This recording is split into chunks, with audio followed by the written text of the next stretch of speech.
Hey guys, it's Ree again, and again I'm with my friend Jay, and now we're gonna do a video on the basics of Christianity. And so, first thing I wanted to say is, we don't have to be super scholars to be a Christian.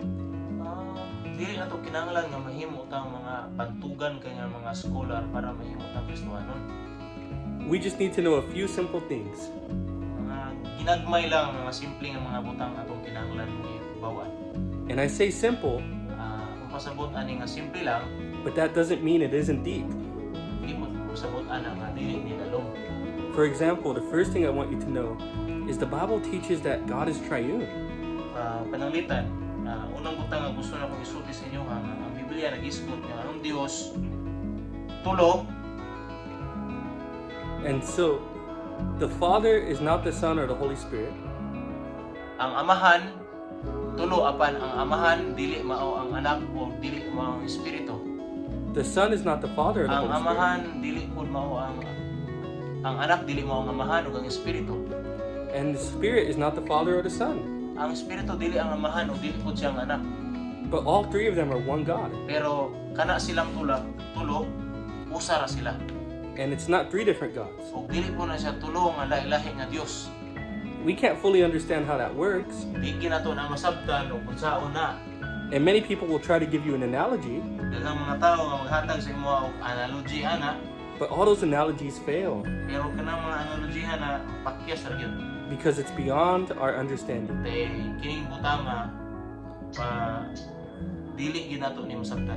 We simply trust by faith Ang atong buhaton mo musalig lang ta yes pagtuo that it's one God, na isa ra man ni ka Dios, three persons. tulo ka man naglahi nga persona. Now we know it's one God because Isaiah 45 verse 5 says there's only one God. Kabulutan nga isa lang Dios tungod kay ingon si Isaias 45:5 nga aduna lamay usa ka Dios. And we know it's three persons because John 1 through 14 tells us Jesus is God. Kabulutan nga diha sa usa ka Dios na tulo ka persona tungod kay sa Juan 1:14, Juan 1:14 nga makita nato diha nga si Jesus Dios. And 2 Corinthians 3:17 tells us the Spirit is God. Kaduhang Korinto 3:17 nagsulti sa tuha nga ang balang espiritu Dios pud. And John 8:54 tells us the Heavenly Father is God. Diya sa Juan 8:54 nagsulti sa tuha nga ang amahan sa langit Dios. So as we can see in these passages, one God, Kung makita nato ani nga mga teksto, usa lamang ka Dios, three persons. tulo ka persona. And in fact, they talk to each other like they're different persons. Unya nakiistorya sila sa matag usa nga daw nga managlahi sila nga mga persona. You even see that at Jesus' baptism. Makita nimo na bisan pa sa pagbautismo ni Jesus.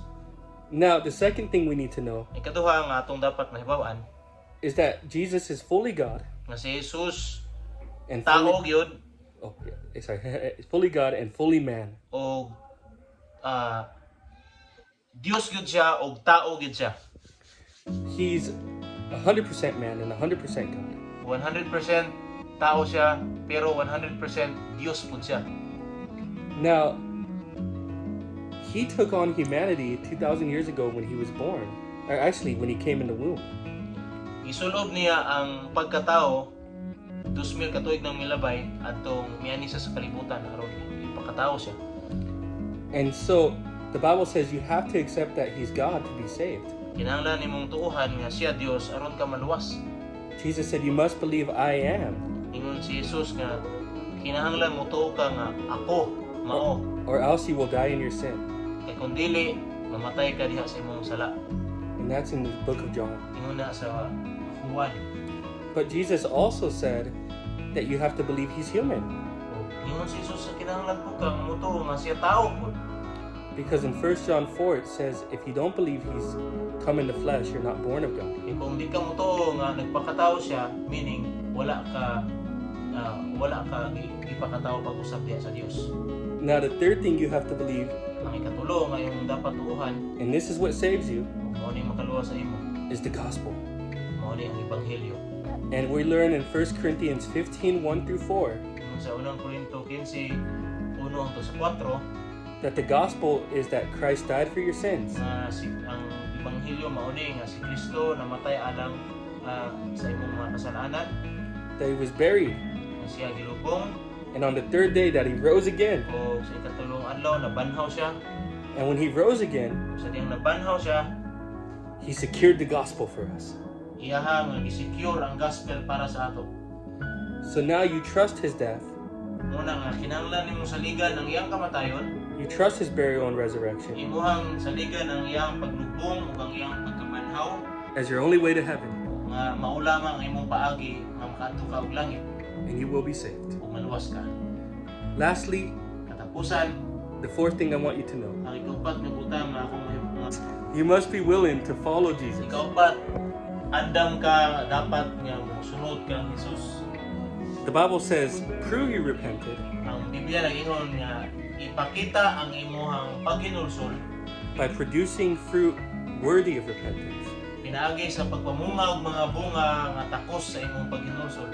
Paul said that in Acts chapter 21, Ingon ni Paul sa Buhat kapitulo 21. and John the Baptist said it in his ministry. Ug ingon po si Juan nga magbunyag ana sa iyang ministeryo.